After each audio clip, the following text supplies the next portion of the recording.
Max Verstappen sent a message to both Lando Norris and McLaren on Sunday at the Brazil Grand Prix. 3 takeaways from this one. Let's start with Max Verstappen and the masterclass that he put on at the Brazil Grand Prix. I mean, this guy had all kinds of pressure being put on his shoulders. I mean, having to recover from taking a new internal combustion engine that gave him a 5-place grid penalty, which sent him all the way back to P17. The amount of spots that he made up just off of the hop, and then the trust that Red Bull Racing, put into him in that first stint towards the end of it, when the rain really started to come down, and they just trusted to leave him out, to roll the dice on that strategy when everyone else was coming in early. I mean, would have been really easy for Max to just lose it, make a mistake, and crash the car in that moment, i.e. Franco Colapinto, who had a really big shunt that brought out the red flag. And that's that roll the dice of the moment where, yeah, you know what? Max may have gotten lucky with the red flag, but he still had to put himself in that position to capitalize on that outcome. And then if we go the restart, sending one down the inside on Esteban Ocon. I mean, that was an incredible move at a corner that is really difficult to pass at in the wet because, you have a lot of trailing water and puddles that just really flow across that part of the track because it's downhill. And then after that, it was just clinical from Verstappen, setting fastest lap after fastest lap after fastest lap. And one tiny little error could have just sent him straight into the wall and ended his entire day. I thought that this was Verstappen's best Grand Prix victory ever in a car that really doesn't belong with a victory underneath it. I mean, let's be honest here. The car, the RB20, it hasn't been great for them this season. It really hasn't. And Max has wrestled a lot of really good outcomes out of that piece of machinery. And that's why I say that, this was Verstappen's best Grand Prix victory ever. All the pressure on his shoulders, trying not to lose any points to his championship rival, Lando Norris. Which, let's get into with Lando. Following this one, he had said that he didn't think there should have been a red flag.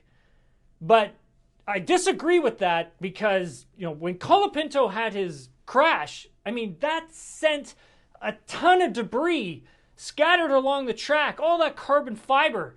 And every driver who would have kept going and driven over that debris, I mean, punctures could have easily happened.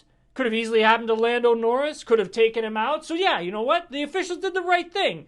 They threw the red flag, brought everybody in, which was the right thing to do. Now, Lando Norris's restarts, however, well, they weren't the best.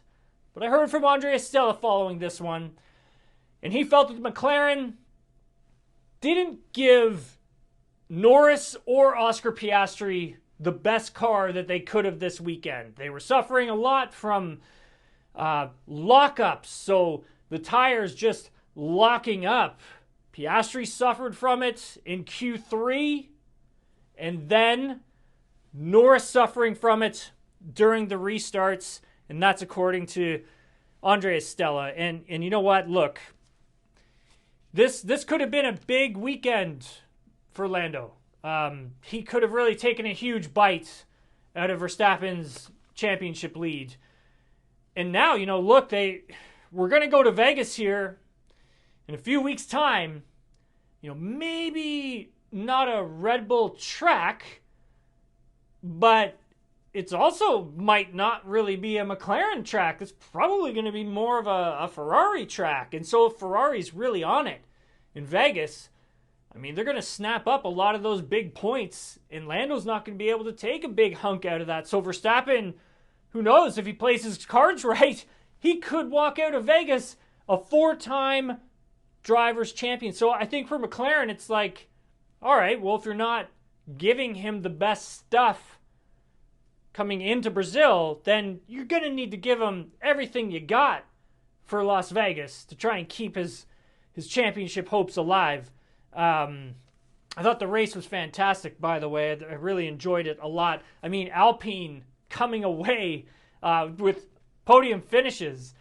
How incredible is that? I mean, if you go all the way back to Bahrain, I remember being in Bahrain and covering Alpine, and I remember hanging around their garage, and I remember, hearing them talk about just how overweight their car was, just how bad the car was overall, but also how heavy it was, and talking about just removing tiny little stickers was going to save them some grams, and that was going to be enough to get, a couple hundredths of a second. Maybe if they can find enough weight to shave off, it would give them a tenth here and there. And now look at them in Brazil. I mean, I think the car for Alpine, really suited the conditions. I don't think the Alpine car is very good when it's dry. I don't think it has the best downforce in terms of like trying to get as much grip out of dry pavement. But you got to give credit to both Esteban Ocon and Pierre Gasly. I mean, Esteban, he couldn't believe it. He couldn't believe that they'd gotten a podium. And I think there was a lot of people that couldn't believe they got a podium either. But, this is it's a huge moment for this team.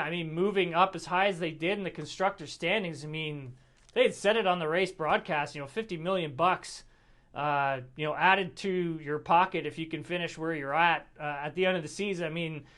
That race in Brazil could hand them a pretty big payday towards the end of the season. Quickly, just want to go through the penalties because the race actually, or the FIA, I should say, finally published the race classifications as I'm filming this. So Mercedes has been fined in total 10,000 euros for the tire pressure adjustments. So when the wheels were fitted to both Lewis Hamilton and George Russell's car on the grid, and they were playing with the tire pressure, so they got fined 5,000 for each driver. Carlos Sainz was given a reprimand for dangerous driving. So this was for when he had crashed and moving his car while the marshals were trying to recover it. So Sainz handed a reprimand.